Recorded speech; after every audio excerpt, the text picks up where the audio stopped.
Please remember the world that you are now seeing, for this natural world is in jeopardy, and even if you are willing to help put an end to what you are about to see, you may never be able to see the world in the same way again. In the early part of 1999, an immense operation began, an operation using aircraft that many of us will find difficult to accept. This operation involves a dispersal of massive amounts of fine materials into the atmosphere, and the implications of these actions are grave and far-reaching, and they strain the limits of understanding. There will be counterclaims to the evidence that is presented within this film, and you will be told that all is normal and as it should be. You will be told that there is nothing to be concerned about, and that all is as it has always been. Your eyewitness accounts will be dismissed as unreliable. This dismissal by claimed authorities and officials will be in direct contradiction to fundamental physical principles and your own common sense, but you will encounter it nonetheless. This dismissal now spans a time period of more than 5 years, and it accompanies a grassroots awareness that has been reached by millions of concerned and engaged citizens. From this point on, I urge you to use your own mind to reach your own conclusions on the truth of the matter.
What you are seeing now is quite normal. These contrails are the trademark of high-altitude aircraft since the close of World War II. You notice that the condensation disappears fairly quickly, much like your breath on a cold winter day. This is as it should be, and as it has been. For those curious enough to delve into the physics, chemistry, and thermodynamics of contrails, this normalcy has a more thorough explanation. Yes, science and common sense do agree, and the balances of nature are achieved with this common phenomenon.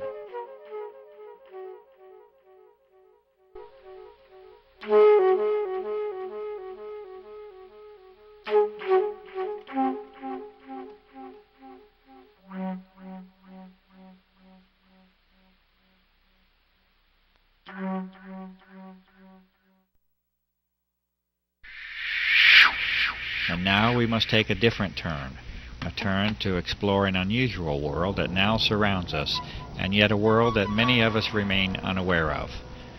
The atmosphere of this planet has been changed, and you are now being introduced to one of the main causes of that change. The aircraft at the upper portion of the screen is leaving a normal contrail, and it vanishes as any trail of water vapor is expected to.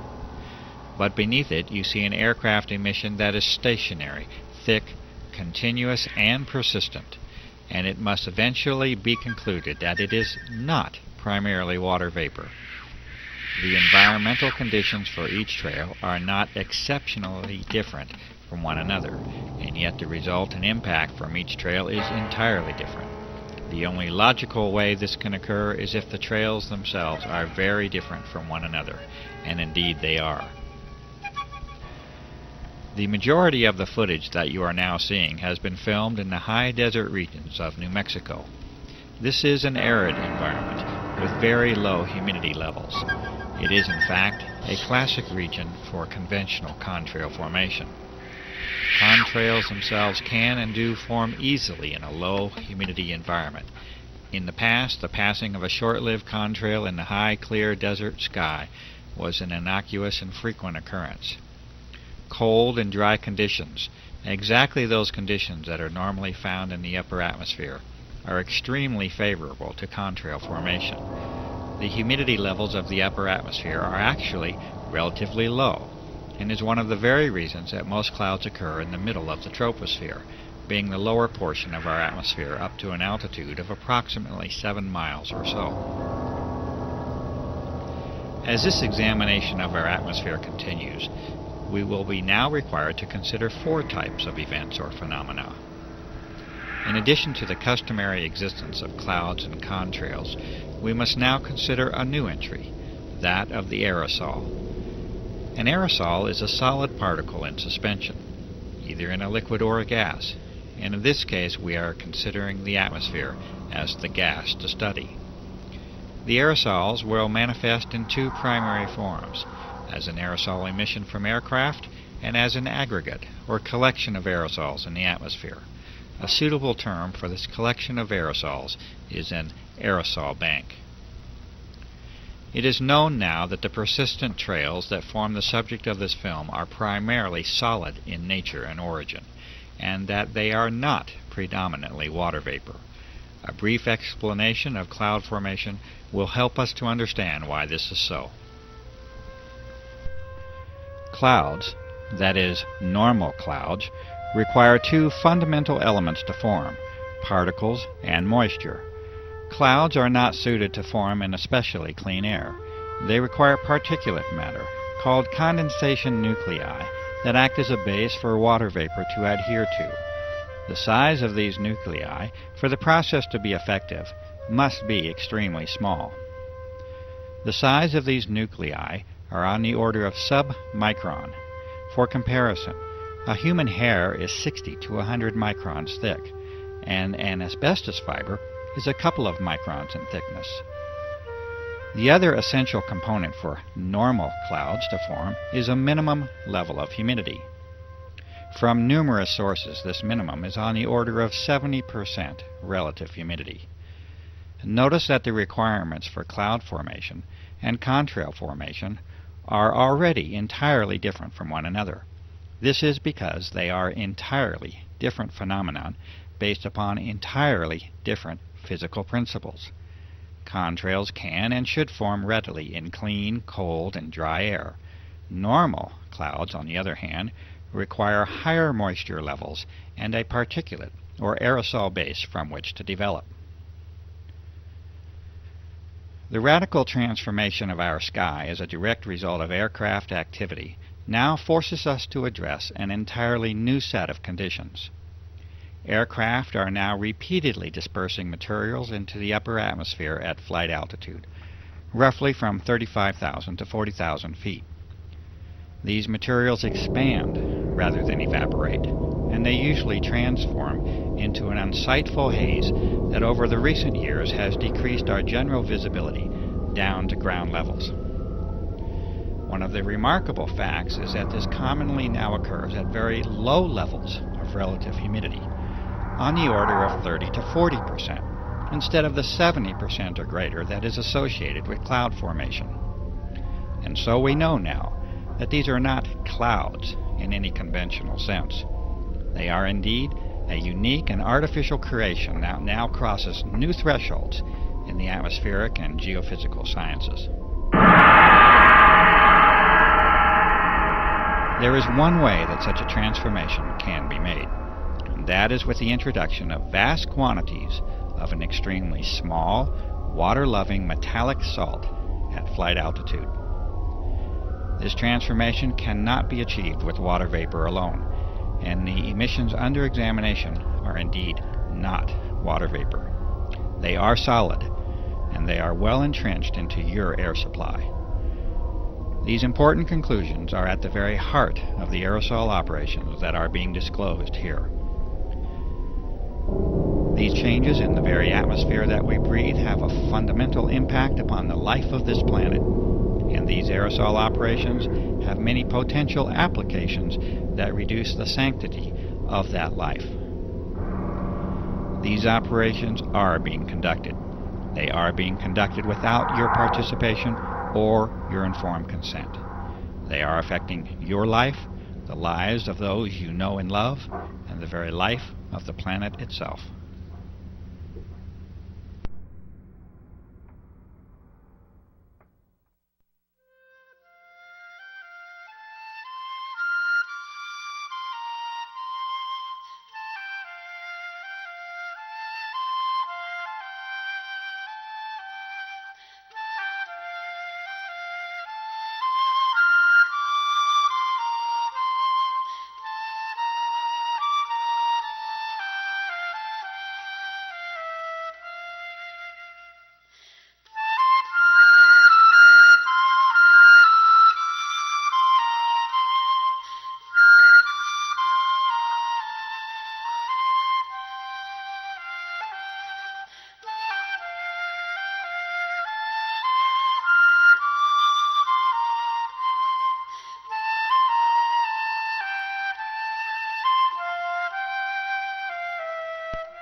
Try to remember the color blue, for once it was yours to see.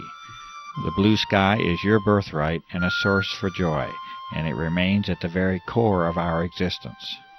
There are factual reasons for the blue color of the sky, which can certainly be traced to the cleanliness and clarity of the air that you breathe.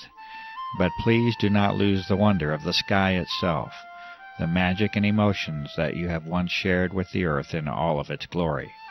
These are more than facts, reasons, and observations. They are the experiences and memories of life itself.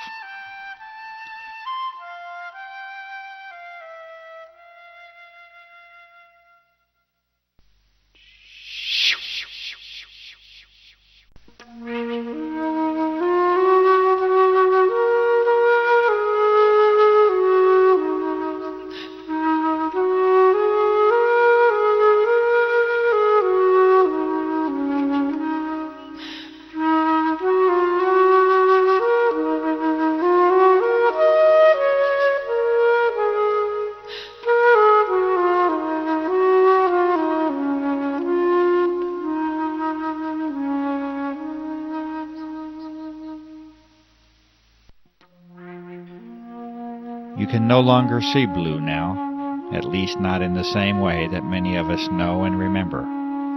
Your horizon has largely turned to white, and there is a very good reason that this is so.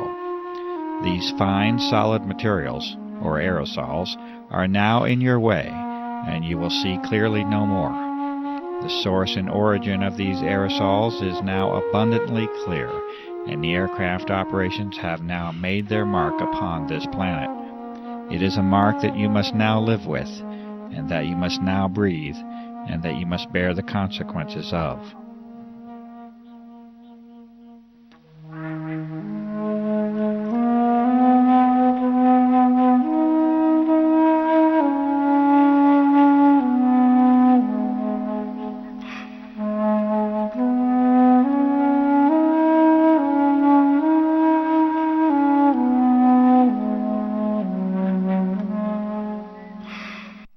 That is, unless we all become aware of the level of damage that has already been done, and unless we act together to reclaim our planet and its atmosphere. These images were taken in what was once one of the cleanest locations on the earth, and that is the high desert of the Southwest.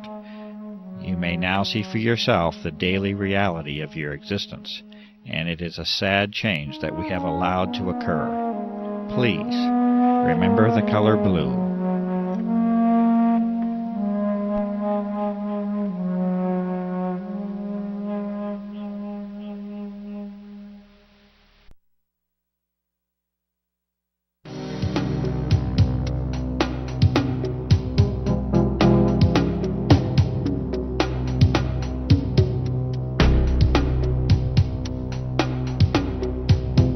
In the early part of 1999, A website under the name of www.carnicom.com was created to call attention to the unusual events and effects surrounding aircraft activity over the southwestern desert skies of the United States. The developer of that site was a generally quiet and conservative former federal employee with no political or environmental notoriety. Within a matter of days, it was apparent that this site was immediately drawing attention from a broad host of high-level government and military agencies, defense contractors, research organizations, chemical and pharmaceutical companies, and health organizations. This interest was documented on this same site for a period of several months, by which time an obvious pattern of monitoring the developing research was apparent. Over the next few years, a glaring disparity had evolved. On one hand, a high level of monitoring of documentation, sampling methods, research, analysis, and disclosure efforts was now documented. On the other, a campaign of continuous dismissal of the significance of the issue and a refusal to investigate was conducted by those very same visitors. You are now seeing a small sample of these frequent visitors and monitoring agencies and companies, such as the Pentagon, multiple Air Force bases, the United States Senate, aircraft manufacturers, pharmaceutical and drug companies, national security, intelligence and emergency agencies, weapon and defense system contractors, research organizations, and the media. The United States Air Force is now on public record as declaring that the entire subject of this documentary is a hoax. This assertion was first made by Lieutenant Colonel Michael K. Gibson in August of 2000, when he stated that, quote, "The chemtrail hoax has been investigated and refuted by many established and accredited universities, scientific organizations, and major media publications." End quote. This assertion was later escalated when Colonel Walter M. Washabaugh in 2001 repeated verbatim the previous declaration. Colonel Washabaugh also did not opt to provide the detailed list of the refuting parties. Charles H. Taylor, North Carolina, from the House of Representatives, has stated in March of 2000, in a response to constituent concern, that he has been, quote, "informed by the Air Force that these chemtrails are nothing more than ordinary contrails," unquote. He also states that they pose no environmental hazard or risk to human health, and that we can be assured that he will continue to monitor this issue. Harold Halsness, from the Office of Secretary of Defense, and in response to a direct inquiry to former President of the United States, William Jefferson Clinton, in January of 2000, states that he is familiar with some of the reports on this issue, but that he finds them unsubstantiated by the facts. In addition, assurance is offered that there is certainly no cause for alarm. In the first of many responses from the United States Environmental Protection Agency, under the directive of Carol M. Browner, Administrator, it is acknowledged in December of 1999 that citizen concern is focused on whether or not aircraft may be involved in operations that release chemical or biological substances. The EPA responds that they are, quote, "unaware," unquote, of any such applications by such aircraft. In January of 2000, a certified letter including a physical sample of highly unusual airborne fibrous material is sent to Carol M. Browner with a request for identification of the material on behalf of the public environmental and health interest. The EPA responds again in February of 2000 in two separate letters with the statement that they are, quote, "unaware," unquote, of any programs to disperse materials into the atmosphere using aircraft. The EPA does not acknowledge the receipt of or the existence of physical materials within the correspondence. In October of 2000, a series of more than 1,000 petition letters of concern was sent to Carol Browner as an indication of significant citizen concern on the aerosol issue. The EPA responded once again in December of 2000 that they continue to remain, quote, "unaware," unquote, of any aerial application of chemical or biological substances that may have an adverse effect upon the population. After a period of approximately 6 months, the EPA continues to take no action regarding the identification of the physical sample under their custody, and no acknowledgment of the receipt of that sample is made. The discovery of unusual biological components within that sample by independent researchers heightens the concern for identification of that material. In response to an inquiry from Senator Jesse Helms of North Carolina to the Environmental Protection Agency, Region 4, the EPA once again responds with the phrase of choice, that is, the EPA is, quote, not aware, unquote, of any programs to disperse materials on the population using aircraft. The EPA expresses its appreciation over concern about protecting the environment and is hopeful that their reply addresses any concerns. Greenpeace, an international environmental organization, when contacted regarding the aerosol issue, stated in September of 2000 that they are, quote, unable to comment, unquote, and that they do, quote, not have an official position, unquote, on the matter. In a separate correspondence, Greenpeace responded to a citizen that they are concerned about global environmental problems and that they do not have local chapters that can help with this particular situation. In October of 1999, Senator Jeff Bingaman of New Mexico replied to a concerned constituent that the Air Force has assured to him that what is being observed are simply normal aircraft contrails. It is further stated that although there may be the appearance of an aerosol operation, this is not the case. Senator Bingaman also informs the constituent that he will ensure that the Air Force will reassure people about this issue.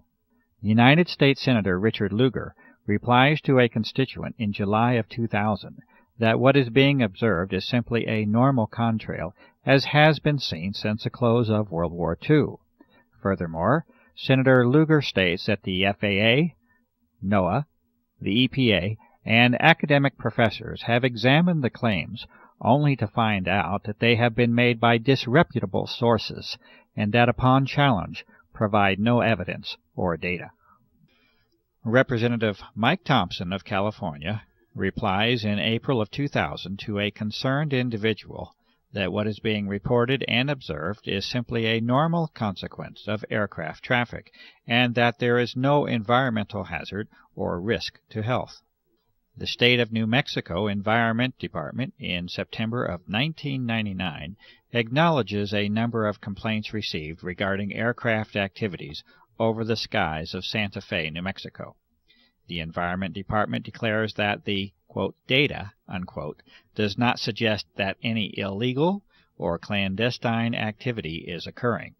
A scientific document that discusses the nature of normal contrail formation is included within the reply to the New Mexico resident. The citizen is advised to keep the department abreast of any concerns. The Attorney General of New Mexico, Patricia Madrid, in November of 1999, also acknowledges multiple inquiries to her office regarding unusual aircraft operations. The Attorney General declares that there is, quote, substantial evidence, unquote, that the activity and contrails are well within the range of normal aerial activity. After issuing this notice, Patricia Madrid declines to respond to 2 personal visits made to her office by Clifford Carnicom, a concerned citizen, to discuss the aerosol issue. The Ohio Environmental Protection Agency responds to a citizen in November of 1999 by stating that they are, quote, unable to complete an investigation, unquote, and that they do appreciate the concern expressed by the citizen about the environment. The ABC News 2020 investigative journalism staff respond that, quote, unfortunately, unquote, a request for examination of the aerosol issue was not chosen, and that 2020 thanks the citizen for thinking of them and being in touch. And in June of 2001, 1.5 years after the original submission, the United States Environmental Protection Agency acknowledged the receipt of the unusual fibrous physical material. This acknowledgment followed a Freedom of Information inquiry on the topic submitted by a citizen. The EPA refused to identify this sample, stating that it, quote, was not the policy of this office of EPA to test or otherwise analyze any unsolicited samples of material or matter.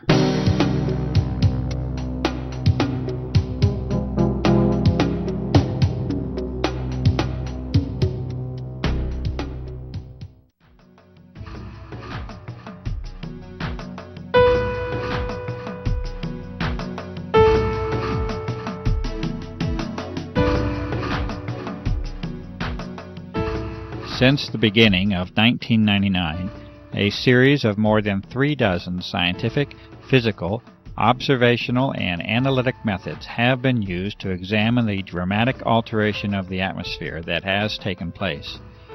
These tests have been conducted with much labor, time, and expense. They have been conducted with very limited resources and equipment, much of it requiring original construction, development, or modification. What follows is a partial presentation of these sampling methods. The diversity and thoroughness of examination is apparent in the work that has now spanned more than 5 years. The officials and authorities have not attempted to replicate these testing methods, at least not publicly. They have not reacted to the results in any formal fashion, and they have not tangibly responded to the many calls for public inquiry and investigation that have been made. The methods and results of all testing procedures are available on the website www.carnicom.com, and this research represents a substantial body of information that may be helpful in interpreting the designs and motivations behind the aerosol operations. Essentially, the method is one of reverse engineering for a global covert operation, and there is no limit to the work that remains to be done. These findings, conducted for more than 5 years, are offered to the public. These studies begin with an examination of contrails themselves, a very common and ordinary phenomenon involving the freezing of water vapor into ice and their subsequent dissipation through evaporation and mixing. Meteorological studies of contrail formation and cloud formation have been made. Visibility standards and their reduction from a maximum of 40 to 10 miles have been called to attention. A study of pH, or of acid and alkalinity level, of rainfall has been conducted by a network of concerned citizens across the country. Highly unusual statistical results are present in the vast majority of these studies. Telephotos have been captured in the earlier phase of operations that directly show emissions from aircraft that are in complete defiance of any normal contrail formation. These unusual emissions are not a result of environmental conditions. They originate from the aircraft and can be shown in these cases to have no dependence upon even the engines of the aircraft. HEPA, or high-efficiency particulate air filters, have been used in various states to directly filter the outdoor air in repeated tests. Some of the materials found include the repeated presence of unusual filaments, a gel formation, crystals, and powders. Extraordinary levels of particulate materials have been directly observed and recorded using simple methods discovered by citizens across the country. These methods include the corona of the sun and extremely powerful lamps. Caution with the solar method is especially advised. These observations have been taken under the most ideal weather and air quality conditions, and they nevertheless provide alarming and direct evidence of the substantial changes that have occurred in our atmosphere. Rainwater samples have been distilled to concentrate any solid materials or particulates. Metallic-based materials are evident upon observation. Unusual airborne filament samples have been collected from a variety of locations across the nation, as well as the globe. These fibers are highly unusual in their properties, and any claims of being simply spider webs cannot be substantiated. Samples of these fibers have been sent directly to the Administrator of the United States Environmental Protection Agency. Subsequent observation of these fibers under the microscope produces disturbing results, including the occurrence of unusual biological components. The United States EPA has refused to identify these fibers. Incredibly high mold counts have been found within repeated outdoor samples that have been taken. This result is in spite of the fact that the tests were conducted in an extremely arid environment in the high southwest of the United States. This arid environment has been further aggravated by extended drought conditions over the past several years, also a topic to be discussed further. It is a fact that particulate matter in the atmosphere acts as a transport mechanism, or delivery system, for other materials, including biological materials that can piggyback onto the solid materials. This is in addition to the health risk, including respiratory illness and increased mortality that result from higher levels of particulate matter in the air. It is also a fact that must be reported, despite the disturbing and alarming implications, that unusual and unexpected biological components have been repeatedly identified in a variety of atmospheric samples across a wide geographic area using a variety of techniques. The fibrous material sent to the United States EPA is especially unsettling, as it was later shown to contain biological components under the review of a medical professional. For those who might think that biological aerosols have no precedent, it might be worthwhile to read carefully the documented U.S. Senate hearings held in 1977, entitled Examination of Serious Deficiencies in the Defense Department's Effort to Protect the Human Subjects of Drug Research, along with the contractors that are enumerated within that report. A variety of electromagnetic devices have been developed and used. This investigation has resulted from the plausible hypothesis that the atmosphere has now been modified into what is called a plasma state, or an electrified gas. Testing has produced a variety of indications that this hypothesis is indeed correct, and that the atmosphere is regularly being used for electromagnetic applications. ELF energy is of special concern because of its direct connection to the health aspects of the electromagnetic nature of human beings. Artificial pulse energy appears to now have been detected on a variety of occasions, and evidence indicates that it is now a part of our unseen environment. Electrolysis methods have further confirmed the existence of unexpected ionizing metallic salts within our atmosphere. Radar anomalies also continue to point to the presence of an altered electromagnetic environment. The testing and sampling methods and results that you have just witnessed are necessary due to the abject failure of the public environmental authorities to respond appropriately to the many requests for investigation that have been made by countless citizens. The responses of the so-called officials and authorities has already become painfully apparent.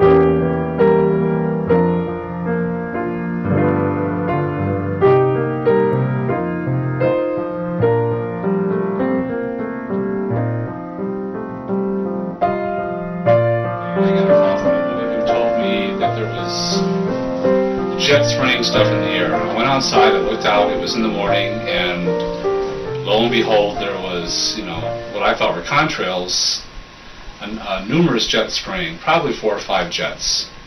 The contrails were not dissipating, they continued in the air, and I watched. Actually, I was horrified because I'd never seen anything like this before, as it continued all day long. And the result was, within a couple hours, the entire sky was totally blotted out with this messy white haze. I started documenting after I discovered that nobody was paying attention, and that even people who would look up and acknowledge that they see the same thing, they weren't at all concerned about it. They didn't think that it was anything of importance. And when I moved to Santa Fe, one of the reasons I moved here was because of the sun and the beautiful sky that they had here. And I've been somebody who's always watched the sky. And the sky here was deep blue and beautiful, and it was something that gave me energy. It was just something that just elevated my spirit every time I saw it, no matter how bad my day was going. If I could get outside and see that beautiful sky and those big fluffy white clouds, everything was okay. And so I saw this being taken away, basically, and I didn't know what was going on, and I didn't know who was doing it or why it was being done, and I still don't know. But what I do know is that it is being done, and it wasn't natural. The jets would come. I know enough of, I have a degree in science. I have a doctorate in science, so I consider myself to be maybe not an expert in this particular thing, but I know how to look at things, and I know that that if you pass natural sunlight through a substance and it gives off a color, it usually identifies that substance. There's no two substances that give the same color in solution. So I knew that I was looking at something that was other than water, because that would have made what we know as a rainbow. It would have pretty evenly distributed bands of color all along the spectrum.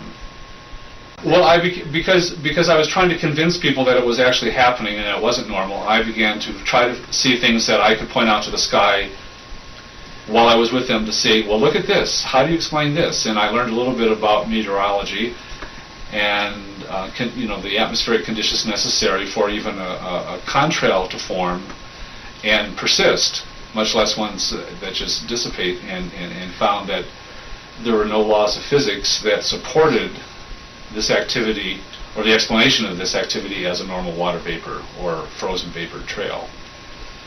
And so I came up with things like, well, all of a sudden, the jet goes overhead, and in the same sky you'll see 2 or 3 jets passing overhead, and there's nothing. You can barely see the jets because they're so high up. And other jets come into an area, and all of a sudden the white trail starts all of a sudden coming out of the jet, and then it stops, and then it starts again. And I've seen a number of occasions where they just did dashes across the sky. And I stops and starts. I talked to a few pilots, and I asked them, well, how can you do this? And they, first of all, they did not believe that anything untoward was happening, and they said, well, you can turn your engine off. I said, would you do it over and over again? He says, if you're nuts, the sky's gone from a deep blue to kind of a silvery white with a little hint of blue in it. Even on the best days, when you don't see a lot of activity overhead for even a week, it never comes close to the deep blue it used to be. And I started noticing, especially by March of '99, April of '99, people were becoming very, very ill. At the time I was working in a healthcare facility, and I was seeing a lot of upper respiratory disease happen. And over the years, I've watched more and more people come down with asthma, and you can hear it. You go into the supermarket and you find children that are 2 and 3 years old, and you can hear them wheezing. You can hear rails in their chest. I mean, this is very unusual. I still really do not know why this is happening. I mean, I've gone the spectrum. I've gone the spectrum from thinking, oh my God, they're trying to kill all of us, to maybe they are trying to protect us from cosmic radiation that may damage the planet, ultraviolet or X-ray radiation that's coming because the upper atmosphere has been rended in some way, has been torn in such a way as to let those things through. So I've been all the way from the most evil intent to the most beneficent. But in either case, I want to know. I wanted to know. I just want to know. I want someone in an official capacity to speak about it openly. Because whenever something happens, and like I said, it's I've learned an awful lot about human beings through this process. Because I insist that this is happening, that this is real, and that it's not normal. that there's something happening, there's something under the table going on that's not being talked about, and yet it's happening in broad daylight, visibly. It's affecting everybody. It's certainly, it's no longer the joy it used to be to go hiking in the mountains, to go outside to ride my bike. I've had more upper respiratory and lower respiratory and sinus infections and health problems in the last 5 years than I have in all my life combined. And so that's part of my concern, and also a lot of the people that I care about have been very ill. But in terms of, are they going to stop it because the public is concerned? Well, the public is going to have to get really, really concerned in a very, very big way. And the thing that, I mean, now that's a cynical view. A paranoid view is that, well, if the public does have a big outcry against this, well, we already know they can blatantly spray us with whatever the hell they please, and it could be, you know, they could put, you know, put us to sleep or something, you know, they could put something in, you know, some tranquilizers or something. We'd just be walking zombies. In a lot of ways, I think a lot of our population are walking zombies. I mean, the lack of, the general lack of the ability to think critically about anything outside of one's own personal life, safety, football games, is astounding to me. The hopeful view is that they're going to stop this at some point during my lifetime so that I can see blue skies again. And you know what? I've never ever had that feeling before until this started, that there's actually one thing I want to see before I die, and that is a really deep blue sky.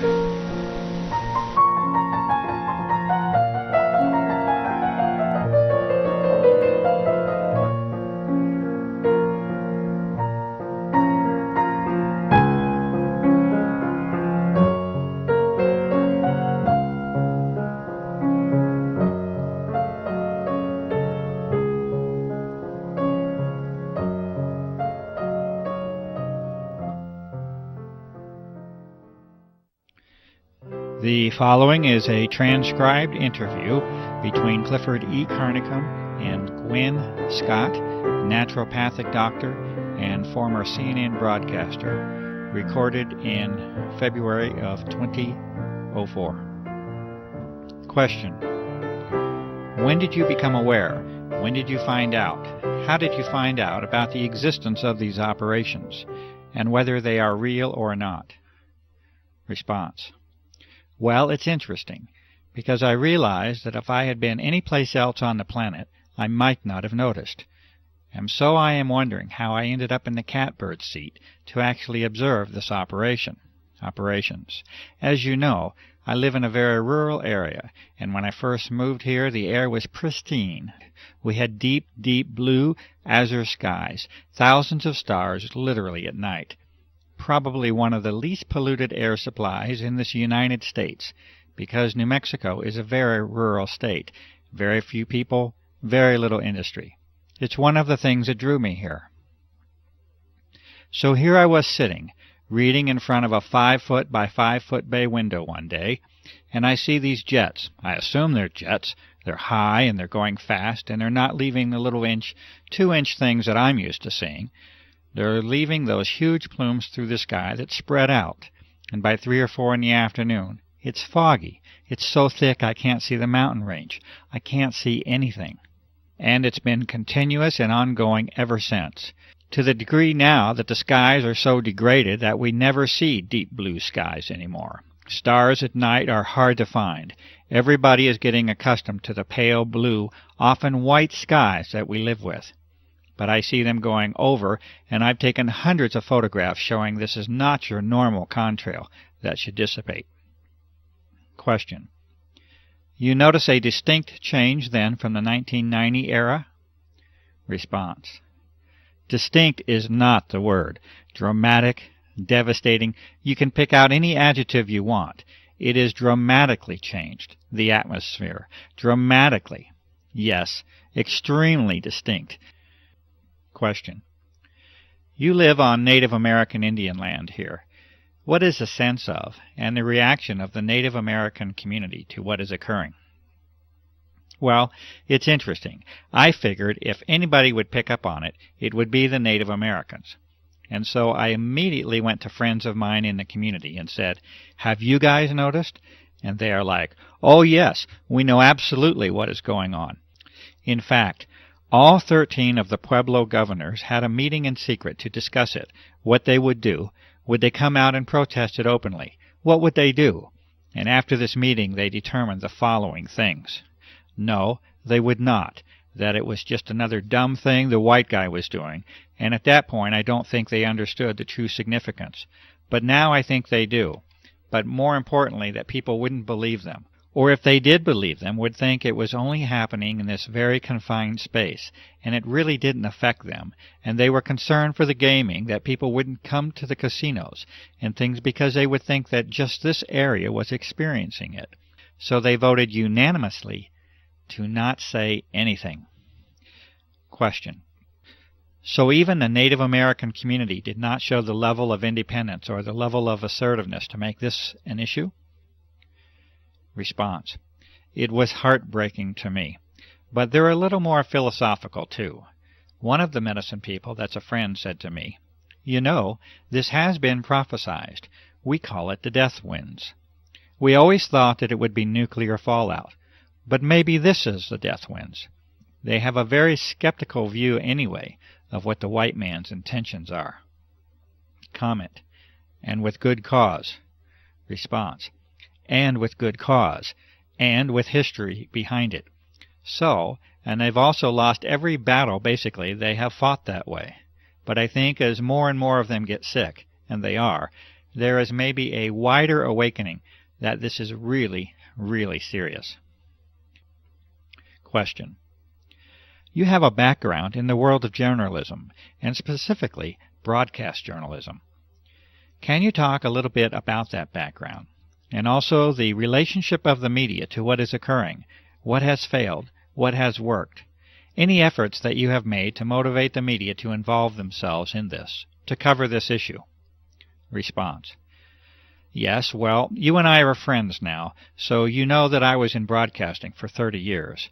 I worked for all 3 affiliated networks, ABC, NBC, CBS, in many of the larger markets, and I culminated my career as an anchor at CNN and Headline News. So the medicine part of me was kind of going along as my passion, and so I made my living and had my career as a broadcaster, and any free time I had was spent studying the medicine, because that was where my true heart lay.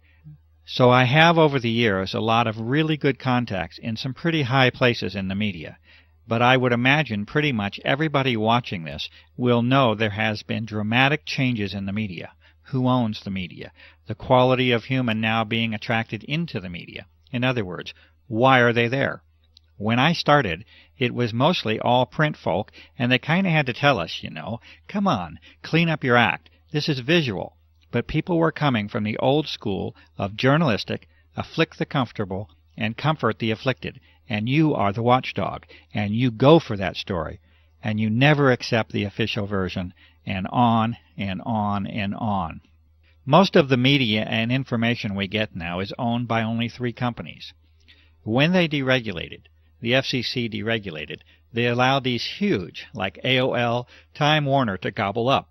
So you've got these large entities controlling all the information, whether it's film, radio, okay. So the complexion has changed, and I would say the kind of person drawn into it, when it became a place where you could make a really good living, and people would go, "Oh, I know you, you're so-and-so." It drew people with different agendas. So you don't necessarily have the hardcore, old-fashioned, get the story.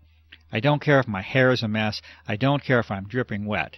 There's a few out there still, but for the most part. So that's that. And yes, when this started, I called in every chip I ever had. I called a very good buddy at CNN, who really assigned most of the stories. He was very high, very interested. I sent him your website, a lot of your information. He was high, yay, shut down, and I never did get an explanation. As you well know, I contacted some of our local media people. The main anchor on the local station wanted to do a story, we thought, and we shot a lot of video of the activity. In those days, it was very obvious. Now it's a little harder. You don't have the mornings where you have the deep blue sky, and then the afternoon. You get the pale blue-white sky if you're lucky. And as you well know, that story never aired. Comment. I would consider that a fairly serious dedicated effort by a media person, and yet we saw nothing come of it. Response. Nothing came of it. Exactly. As you well know, the USA Today, which is an international publication, did a story on it, but it was obviously with an agenda, basically poking fun at those goofy people who saw those things. I believe there was one or two credible people interviewed, but for the most part, the reporter started out with an agenda to sort of mock, make fun of those people who were seeing things in the sky. And if I had a dime for everybody else that they called, wrote, or begged, I could at least buy an ice cream cone. To no avail, just hitting a wall. Comment. And this was with all your connections. Response. This is with years of connections. It's unprecedented in my life. And I cannot name another story. People point to Watergate as this big watershed cover-up. I find that laughable. This, in my opinion, is the biggest story, and I approached many of my colleagues this way. This is the biggest story in recorded human history. You have an entire planet now covered with whatever by whoever, and nobody's even acknowledging it. What the heck is going on, and how come we don't know? Question. That's the question. What could explain that level of refusal? Response. A few things, okay? A few things, to be fair. Fear. I saw that. Fear. Because the folks that get it know who's doing it, and they're afraid. Okay? They know it's something bigger than them. They know all the possibilities of who is able to put planes in the sky. That many, every day, 24/7. It doesn't take a nuclear physicist to figure out that it's not the guy around the corner. This is big. Comment. So even the journalist has that threshold that they're unwilling to cross. Response. Oh yeah. Afraid. And the few that are left who do catch on to it and say, wow, I want to do this story, like we were just discussing. They hit a wall somewhere, and I'm never told where it is. I don't know if it's the news director. I don't know if it's a station manager. I don't know who. But they hit that brick wall, and it goes away.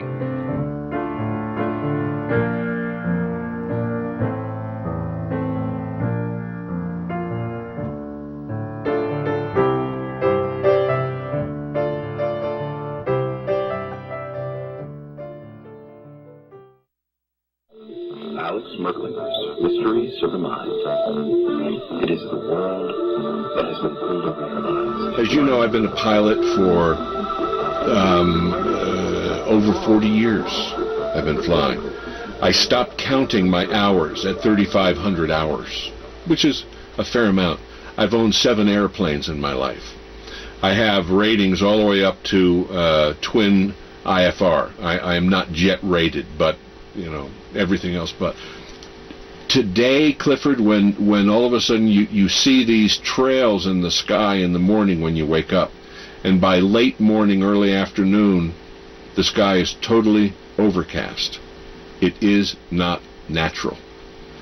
The government and other people say, oh, well, that's a contrail, condensation, contrail that all planes do at a certain altitude. And I said, you don't know what you're talking about.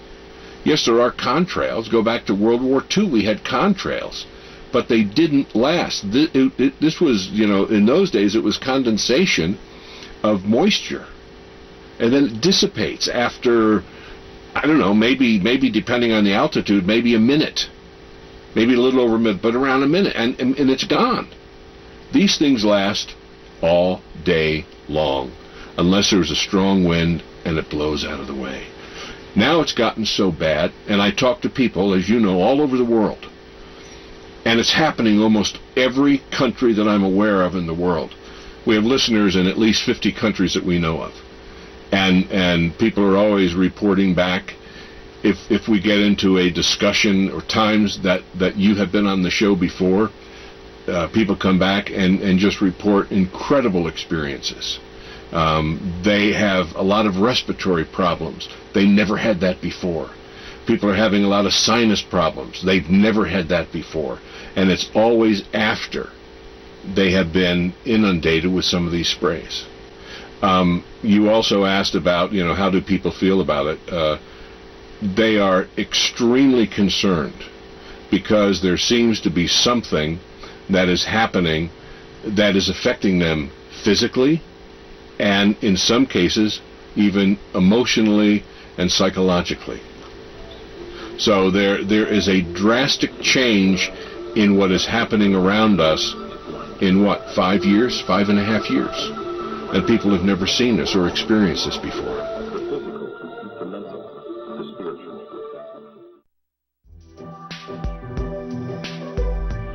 Clifford, it's so good to be on tape in person with you on this subject. I know before we couldn't show my face, we couldn't hear my voice because I was under contractual agreement. I'm no longer under that contractual agreement. So I can be here in person, and that feels good. And I thank you so much for translating my prior discussion with you on the media and all of that. But today what I'd really like to talk about is the medicine end, which is my passion, and my whole reason for being involved in this is to try to help people stay as well as they can stay given the givens. I also want to say something that's very important to my heart, is that I am deeply patriotic. That's all I really want to say. Never thought I'd live to be seeing these times. As you know, recently information was brought to us that's critical in terms of health. So I want to deal with that first, and then we can go back and talk about the other contents of this aerosol spray and the impact of the body, and perhaps some mitigating medicines. We have found out through a very credentialed research doctor that perhaps what we're seeing occasionally show up in our air supply is a fungus. The reason this is so critical is apparently this fungus dramatically compromises the immune system by consuming those nutrients the immune system uses to repair and rebuild. And like every system in our body, the immune system has to keep rebuilding itself. It will wear out, it will wear down, and it has to keep regenerating. If it doesn't have those nutritional tools to do that, your immune system becomes dramatically compromised, unable to deal with any kind of invader. That's why I think we're seeing so many more colds and flus than we've seen in the last 5.5, 6 years, than we've seen in a long time. I know in my clients, these things are like epidemic. Sinus infections, colds and flus. That's on the lighter side. On the heavier side, we're seeing a lot more cancers and some very devastating disease, implying an extremely compromised immune system. Part of that has to be this fungal kind of invasion because, as I said, this fungus eats the nutrients that the immune system uses to rebuild itself. People say, well, what do you do about a fungus? Well, there's some things that we know that are very good natural medicines for fungal invasions like that. Garlic kills fungus pretty much on contact. The Chinese mushrooms, reishi, shiitake, maitake, particularly in extract form, have been have a lot of efficacy. Caprylic acid, which you can find in any health food store. There are a number of things, and finally colloidal silver, we know, is a major antifungal. So when people are looking at their bodies and saying, why am I always feeling kind of run down and tired, it may be we're being told now that this person is looking at the blood of many, many people, and in almost everyone this fungus shows up in their bloodstream. So that's something we can take care of. If it becomes something in the lungs, we can do the tea tree oil inhales. We also know that we're getting a lot of particulate heavy metals, all of which not good for the body. And I'd like to just quick run through them. Their potential damage to the body, but then also some mitigating medicines we can do. We know that there's some aluminum in this, and we also know that aluminum, unfortunately, can cross the blood-brain barrier. And we know through research it's been correlated to diseases like Alzheimer's. If not so extreme, certainly short-term memory loss. So, sad to say, the blood-brain barrier does not recognize aluminum as a toxin and lets it go through into the brain. The good news is, if you have enough what are called essential fatty acids in your system, your brain has the ability to take that metal, aluminum, and push it out of the brain into your hair. And I think that's why so many people who are getting hair analysis are seeing high concentrates of aluminum in their hair. It's the brain doing its job trying to get this toxin out. Some good essential fatty acids that you can consider are flaxseed oil, evening primrose oil, and most recently brought to me very profound is krill, K-R-I-L-L oil. It's a fish oil that's fairly pure. These essential fatty acids allow the brain to get rid of that aluminum. We also know that barium is part of the mix, and barium, besides being a carcinogenic, knocks pretty much all the potassium out of your body. And I'm seeing in my clients a lot of muscle weakness, a lot of heart palpitations, all related to either a complete loss of potassium or way too low level of potassium. So we know, since we're bringing barium in and it's knocking the potassium out, we need to supplement more potassium in. And I would say, for anybody who's listening to me, the responsible thing would be to say, to share whatever you decide to do with your health care practitioner, because if you're on certain medications, it can contraindicate. But these are just general guidelines and information for people, not prescription, not diagnostic. Yeah. There is also apparently some titanium in this mix from your research, again another heavy metal, and magnesium. And for a long time, I could not understand why that would be a bad thing, because we're always encouraging people, to take some magnesium in. However, my brother, who's a physicist, accidentally gave me an answer that I had been seeking 2 or 3 years, why I was seeing so many blood clots and thick, sticky blood platelets. And it's epidemic now, and constantly running commercials for blood thinners and on and on. Well, he tells me when you combine an aluminum ion with a magnesium ion, it clots the blood.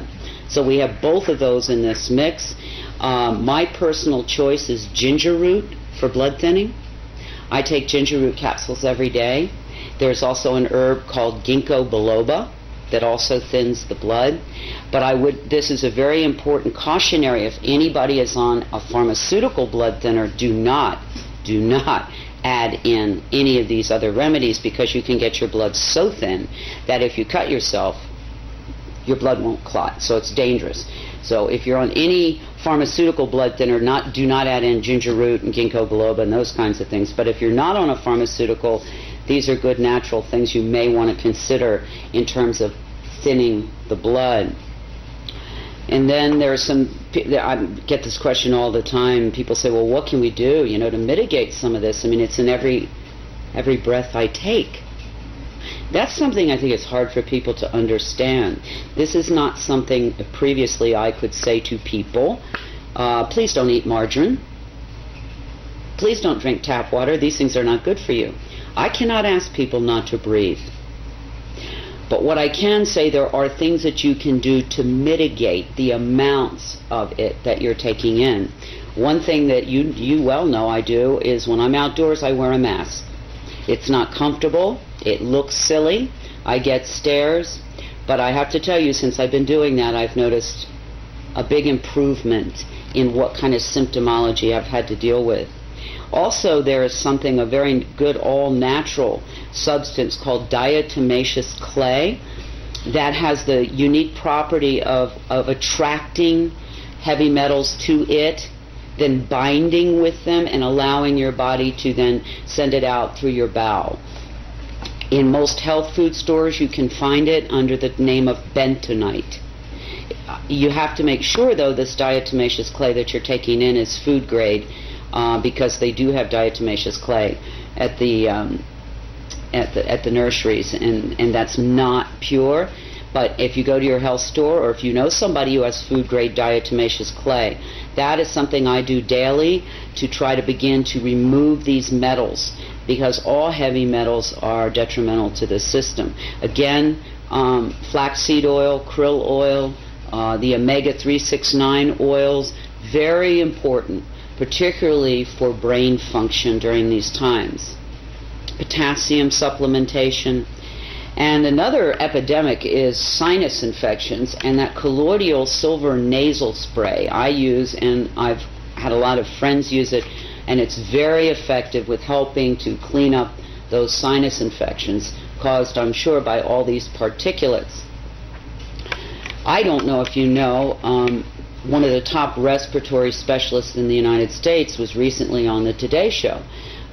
He's written a book called something about the breathing crisis in this country. And he told, I think it was Katie Kirk, I don't recall who was interviewing him, maybe Ann Curry, that death or mortality from respiratory disease had gone from number 8 5 years ago to almost number 3. That's huge. That means that the third leading cause of death now in this country is breathing. And one has to wonder what could have happened in 5 years to have created that kind of crisis, is the only word I can think of. So this is something that anybody who breathes, and I'm assuming that's anybody who might be seeing this documentary, needs to be concerned not only for themselves but everyone they love. This isn't like a firing squad where everybody goes down and you get to watch it at one time. This is a cumulative poisoning that will demonstrate in different people in different manners depending on how strong their immune system was to begin with, what their genetics are, and many other factors. So this is something that will demonstrate in a lot of different ways. You're not going to have, as I said, the firing squad effect, but what you will have is over time more and more debilitated people, more and more people who don't feel well, more and more younger people, which I'm seeing quite a bit of now, in their 20s, 30s, and 40s, with problems that we never saw in that age range, or rarely, I should say, saw. When this began 5.5, almost 6 years ago, 24/7, we know that maybe it's been going on however long, but the 24/7 heavy spraying, during that time, at the beginning I saw mostly older, frail people and infants suffering and leaving the planet.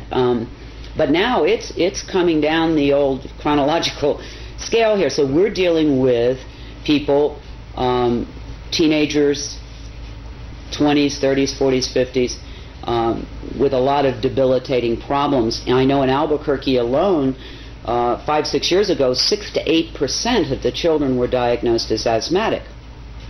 Today, as of now, it's 70%. It's devastating. These are children. I would say to anybody listening, one of the first and most important things that you can do is start to eat your medicine. Get rid of the junk food, get rid of the empty food, get rid of the zapped food, and begin to eat, if you can, organic and free range. If you can, at least good, whole, pure food. Don't zap it in the microwave. That removes all the good digestive enzymes and many of the nutrients. So start with your diet, because your body is under an insult that it's probably never in the history of man, I don't think, seen before. And in order for you to stay healthy and those that you love, you've got to really begin to pay attention to what you're eating, the water that you're drinking. That's the first line of defense. I'd also encourage people to consider a good all-natural vitamin and mineral supplementation program, because, again, our bodies need every bit of help we can give them in these times. You know, it's interesting. One of the most frequently asked questions for those who are conscious and aware of this aerosol operation is this intended to harm us? And I can't answer that. I don't know. But what I can say is, do they know that it's harming us? Unequivocally they do at this point in time. And so one who lives in a free and democratic country would want to wonder, why would the people that we trust to care for us, keep us safe, allow this kind of thing to go on? I personally have gone way deep inside and had many sleepless nights, and can't come up with any plausible reason why you could, for any reason, harm so many people in such a dramatic way. And so I would say, if you are like me, you love this country, you're deeply patriotic, that take advantage of that freedom that we are given here in this beautiful land of democracy.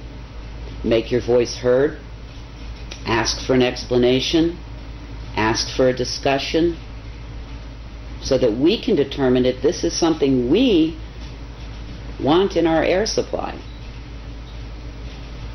We can't just keep ignoring it. It's not going to go away. It's just not going to go away unless people of consciousness and conscience decide to get up off the couch and do something. And they can decide what that something is. Because if they don't,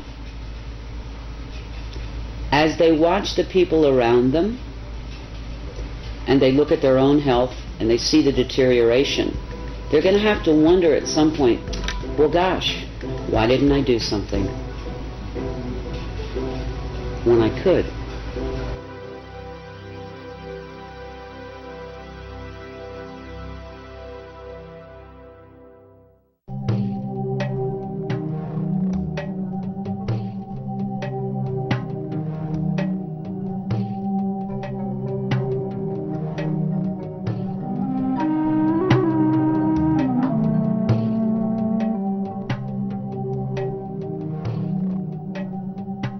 After confronting the reality of the changes that have been made to the planet, it is a natural question to ask, why?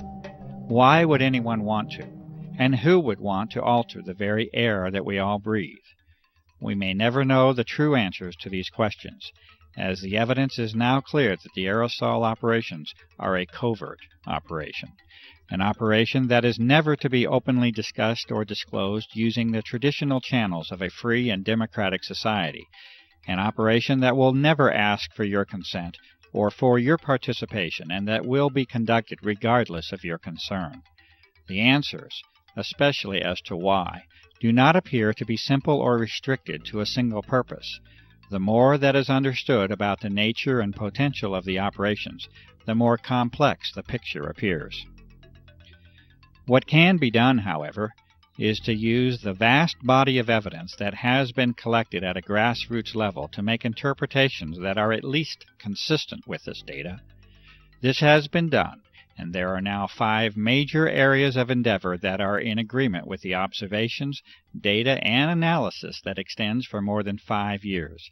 These are: number 1, environmental engineering, modification, and control; 2, electromagnetic operations; 3, military operations; 4, biological operations; and 5, planetary and geophysical change itself.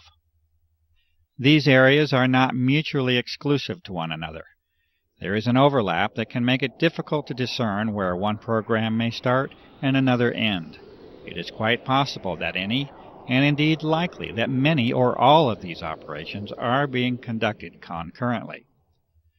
What can be done within this brief segment is to explain how and why these types of programs are consistent with the broad spectrum of evidence that is now available to examine. First, with respect to environmental engineering, modification, and control. The evidence now shows that the very physical nature of the atmosphere has been changed. The best information leads to the conclusion that a hygroscopic, or water-seeking salt, is a dominant component of the aerosols that have been introduced. It is also an observation that has been confirmed over and over, and this is that the operations frequently, if not usually, are conducted in advance of approaching moisture and storms. These salts have the usual effect of locking up that moisture with the solid particles, and to generally reduce the impact of, frequency of, and the amount of moisture that reaches the ground. This is one of the simplest interpretations that can be made that is supported by countless observations, and this is that the moisture levels of weather systems have been altered. It may be no coincidence whatsoever that drought is now commonplace and widespread, and that the moisture of the planet is becoming an increasingly precious and sought-after resource. There are those who make claims that the aerosol operations have an intended, benevolent objective to mitigate the effects of global warming. It is also apparently accepted within that same claim that it is best that such an intention not be internationally discussed in public, and that you are best off not knowing about it. Unfortunately, the data does not support the contentions of benevolence that have been made, and in fact the majority of the data can be considered to have detrimental and potentially disastrous consequences to the life and ecology of this planet, including humans. Furthermore, the vast majority of elements and substances under examination will actually increase the heat levels of the lower atmosphere rather than decrease it when they are placed into it. This is exactly what the observations themselves support, and that is that drought conditions are exacerbated and aggravated by the introduction of the aerosols and not mitigated, as many might choose to believe. In addition, there are many more complicated aspects of environmental control that are possible with the use of conductive aerosols, including the modification of the electrical nature of the atmosphere as well as thermal instabilities induced by interactions with the magnetic field of the Earth. Storms depend upon the electrical exchanges that take place within the atmosphere. Lightning is the result of electrical imbalances that occur in the electrical fields between the Earth and the atmosphere, altering the collection and distribution of rainfall, interfering with the electrical exchange of energy and producing thermal or heat instabilities. All of these point to a very realistic assessment that environmental modification and control is likely a fundamental agenda within the aerosol operations. The United States Air Force has publicly disclosed a doctrine of owning the weather by 2025, and many have good reason to believe that such objectives have in part already been accomplished. This brief introduction to this topic only considers impacts upon the atmospheric shell, literally an eggshell of life that surrounds this planet. Understanding the full environmental impact, including the soil, the seas and lakes, the flora and fauna, the agriculture that sustains us, can only lead to an ominous portent of environmental change that we must pay the price for with our apathy.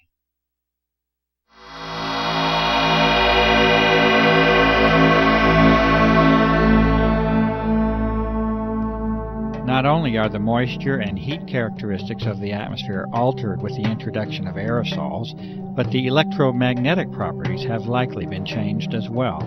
An ion is a charged electrical particle, and all of the data supports the claim that massive amounts of easily ionized particles are another important part of the grand geophysical picture. There are some elements that can actually become charged with the energy from ultraviolet light and even visible light in some cases. Barium is one such element that falls into this category. The implications of being able to modify the atmosphere electrically and magnetically are enormous, and a variety of physical methods that are used to transfer, manipulate, control, and propagate energy in that medium must then be considered. As an example of how a small change can produce a major effect, consider the following statement from Lancaster University in the United Kingdom on the topic of the ionosphere.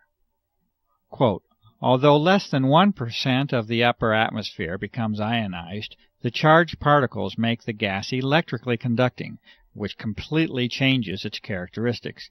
The ionosphere can carry electrical currents as well as reflect, deflect, and scatter radio waves." Unquote. What we see, therefore, is that a small change in the electrical properties of the atmosphere, be it the upper or now lower atmosphere, completely alters the way in which that shell around the Earth can be used. This concept introduces us to the topic of plasma physics, which may be more in the grasp of common understanding than might first be believed. Most of us are familiar with a neon or fluorescent light tube. This is a perfectly common example of what plasma physics is about. In that tube, there is an ionized gas, and energy can easily be sent through that tube to produce the effect of light in that case. A plasma is an electrically conductive gas. This means that there is a source of ions and electrons within that gas, and that these electrons can be used to carry current. We have seen that it takes very little change to produce a large change in the electrical properties of that gas, and the effectiveness of energy transfer and accumulation is governed primarily by the number of electrons that can be introduced into it. The term that describes this is electron density, and it becomes increasingly important in our understanding of the likely goals of the aerosol operations. Multiple measurements of atmospheric conductivity levels, extremely low frequency and very low frequency radiation, as well as magnetic variation, support the claims made that the basic electrical properties of our atmosphere have been changed. These two physical properties alone that have been mentioned, that of thermodynamic and electrodynamic change, have the prospect of changing our world so much that even the most conservative of environmentally aware individuals should be aware of the prospect for disturbance and damage. Changes in heat and energy are at the foundation of the life of this planet and all those who dwell upon it.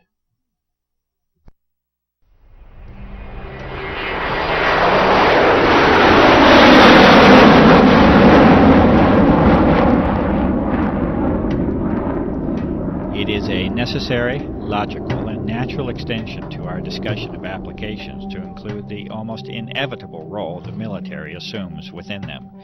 Indeed, the dichotomy of extreme, sustained, and continuous interest and monitoring of the aerosol research by the military and intelligence complex, juxtaposed with the public declaration by the U.S. Air Force that this entire subject is a hoax, is curious enough that many of us may wish to seek the truth of the matter. The most advanced military agencies, intelligence services, and defense contractors clearly have an interest in monitoring and controlling the level of discussion and disclosure on the aerosol issue. The tools of research and analysis must therefore be used at least in part to compensate for the lack of openness that now shrouds this democracy under the guise of national security. A glimpse into the military window has been achieved, and a central theme will eventually emerge, and that is of control. Control in the deepest and far-reaching sense that you may imagine. For when the atmosphere of the planet is controlled, life itself, in the end, is controlled. With a basic knowledge of plasma physics, that is, the physics of an energized gas or atmosphere, it is impossible to proceed further without at least a brief introduction to the HARP facility and technology. HARP, or High Active Auroral Research Program, is operated by the U.S. Air Force and is claimed to be simply a research facility. The stated purpose by the Air Force for the HARP project is that of a scientific endeavor aimed at studying the properties and behavior of the ionosphere, with particular emphasis on being able to understand and use it to enhance communications and surveillance systems for both civilian and defense purposes. It may be this, and then again, it may be more than simply a scientific endeavor. It may also be enlightening to consider United States Patent 4686605 by Bernard Eastlund in 1987 entitled, A Method and Apparatus for Altering a Region in the Earth's Atmosphere, Ionosphere, and/or Magnetosphere. There are many who have sensibly concluded that this patent essentially represents a blueprint for the HARP facility as it has been constructed. This patent makes mention of numerous objectives and methods of operation that far exceed any scientific endeavor alone, and references the work of Nikola Tesla as a source of historical contribution. The amazing inventions and achievements of Tesla with respect to energy transfer and amplification, including the use of the atmosphere as a medium for sending energy from point A to point B, are well documented. The documents of Tesla were eventually confiscated at the close of his life, especially as they related to military matters, and he is generally now accepted as an unrecognized genius. The current incarnation of ionospheric heating is able to, according to Mr. Eastland, put unprecedented amounts of power in the Earth's atmosphere at strategic locations, and to maintain that power level with the pulsing of energy. This patent also recommends the use of large clouds of barium so that ionization by sunlight will increase the electron density within the plasma environment. Testing and analysis does now positively indicate the presence of unusual levels of barium, a toxic element, within atmospheric samples. The amount of power inherent in the design of the HARP project is further indicated by Mr. Eastland stating that the present invention can be formed to simulate or perform the same functions as a detonation of a heave-type nuclear device, without actually having to detonate such a device. A heave weapon has the effect of lifting the magnetic field of the Earth itself and involves the expenditure of massive amounts of energy. The patent is further stated to have numerous military implications, including the enhancement of or interference with communication and guidance systems, including those of airplanes and missiles, radar interference, missile destruction, weather modification, material transport of micron-sized particles, and molecular change of the atmosphere are each mentioned as further applications of the patent design. The executive summary for the HARP project also specifically mentions forcing the descent of particles from the atmosphere toward the ground using ELF radiation from HARP. Clearly, environmental modifications, the electromagnetic transfer of energy, and military operations of global impact are already in sight from the existence of these aerosols within our atmosphere.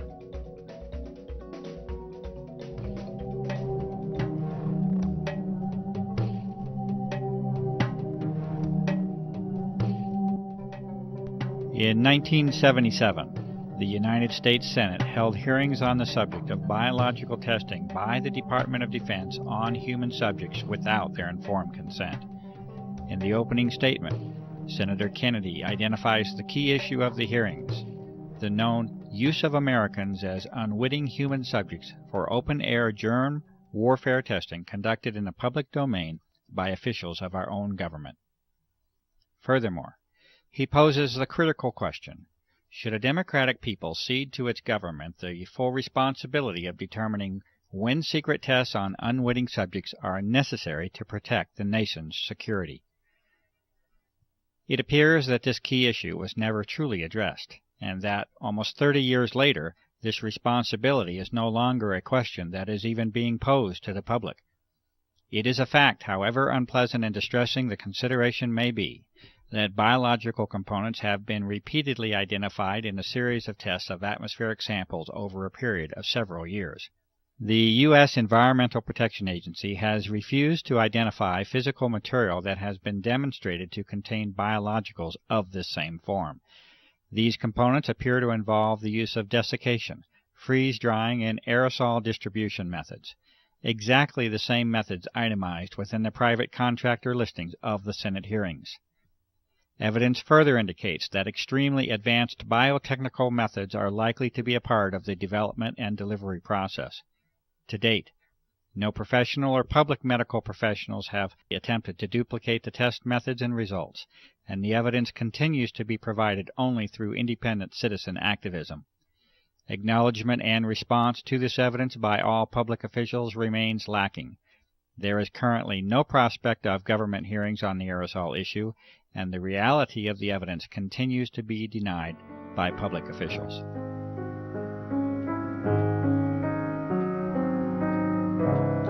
And lastly, although more conceptual in nature than our earlier discussion on environmental modification, electromagnetic, military, and biological aspects of the aerosol issue, it is not unreasonable to consider interactions with the Earth as a whole. It is not impossible that there may be connections between the energy levels of this altered plasma of the Earth and geophysical processes, including Earth changes.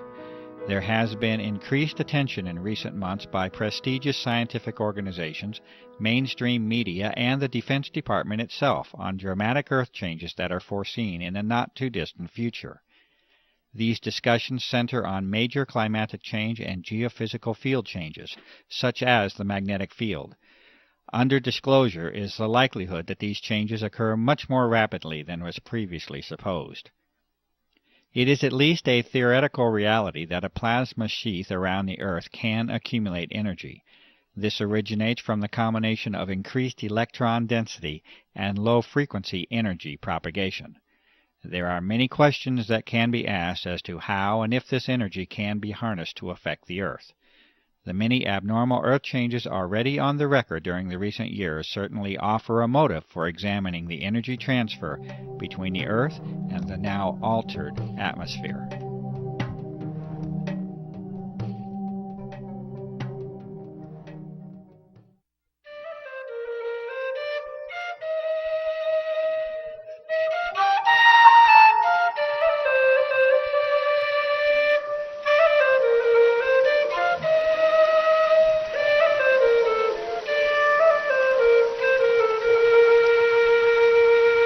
You have seen traces of a world still in a state of beauty, and you have seen the signs of a terrible change. It will be for you to decide if the claims of this documentary are true or not. You have seen the distinctions between what mankind has known for decades to be in harmony with our surroundings, and that which is a product of our urge for technological supremacy over nature. You have seen a clear sky, this blue that was but is no more. The sky that has been taken away from us all. You have been confronted with assertions of operations on a scale never seen before in the history of mankind, and you have been shown evidence that aircraft can alter and have altered the fragile envelope for life that we call the atmosphere. You have seen science and sampling applied to the problem over and over at the grassroots level. Numerous methods have been demonstrated that show artificial and deliberate modification of the atmosphere, including its chemical, thermal, electromagnetic, and physical properties. There are detrimental effects that can be anticipated and that have been observed as a result of these changes in our air, and we must all accept the consequences of the toxic environment that has been created. The health of our home and lives have been sacrificed in the search for dominion and control. You have witnessed a high level of interest in the subject of this documentary by the military branches at the highest level, the intelligence services, the chemical industry, research organizations, defense contractors, bioengineering firms, and the pharmaceutical complex. You have heard the responses of the public, government, and even environmental organizations in response to the innumerable requests by the public for investigation. These responses repeatedly revert to describing phenomena that are normal and commonly observed, while denying and dismissing the extraordinary observations that sensible and reasonable citizens have called attention to. There has been a sustained campaign to ridicule and discredit the cumulative efforts of years of research, activism, and devotion by countless individuals acting from the motive of concern for the health of this planet and its inhabitants. A free and democratic society, if it is to continue to exist, must be able to openly discuss the benefits of technological and military supremacy against the deleterious impact upon the environment that we as global citizens must share. Divine rights of humankind must assume their rightful place amongst the individual nation's right for military security and secrecy. You have heard the responses of only a few citizens and professionals who state their sensible concerns about the impact of the aerosol operations upon our environment and our health. The lack of time prevents the presentation of the awareness that is now known to be shared by a grassroots network that conservatively must include millions of people. The extent of this awareness across national boundaries is apparent, and this network is of global proportion. The control of media information by relatively few corporate interests appears to be a significant factor in the restriction of honest and open public discourse on the aerosol issue. The attempts at ridicule of this issue by the U.S. military establishment should also be evaluated as to intent and motive. You have been provided with an analysis of the potential agendas of the aerosol operations, the conduct of environmental, military, electromagnetic, biological, and geophysical operations are each consistent with the vast body of information and evidence that has been accumulated over a period of more than 5 years. This result has been reached with the painstaking efforts of numerous citizens, researchers, and activists across the country and around the globe. Many of the operations under consideration would appear to regard the welfare of human beings, the life of this planet, and our environment as a low priority. Many people, having become convinced of the reality of these operations, will naturally ask the question, what can I do to help? It is also known from experience in history that many of these same individuals feel helpless and powerless after they confront the immensity and complexity of the operations. They also often become disillusioned after encountering the predictable and disingenuous responses of our public servants. It is also known that the traditional methods of dissent and activism are no longer working, and the political process is failing in a constitutional sense. Petitions have been signed and disregarded. Appeals for investigation are dismissed. Calls for media involvement lead to crafted articles of ridicule. Even the legitimacy of the voting process itself is in question. There is no comfortable, reassuring, and simple answer that can be given to you. This is the reality that we must face. It is expected that any success will eventually result from an enormous groundswell of grassroots activism and open public protest. At the current rate of progress, a timeline of decades can be projected before we reach the level of influence that is needed. The sober counter-reality is that the health of this planet is not likely to give us such a generous allowance of time. Our atmosphere is our lifeblood, and like the proverbial frog in the warming pot of water, we are acting obliviously to our own demise. You will have to use your talents and resources, your gift of life, to help this planet. The role of this researcher has been to give you the best information of what is believed to be the true nature of the aerosol operations. You will have to determine your role and exercise that role while you still have the opportunity to do so. If you are a professional, you must inquire into the ethics of your profession and answer the questions of public service that accompany it. If you are a citizen, you must participate. If you remain silent in the hope of preserving your freedom and security, you are almost certain to lose both.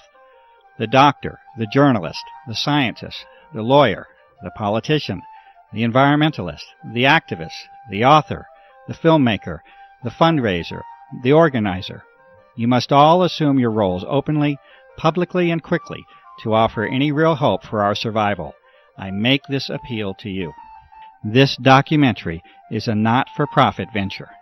It has been made with an appeal to you personally in mind. It may be freely copied in its entirety and distributed. No individual is permitted to distribute this documentary with a profit motive. It has been created for the benefit of the public. Please help us to restore and regain the world that you know can exist.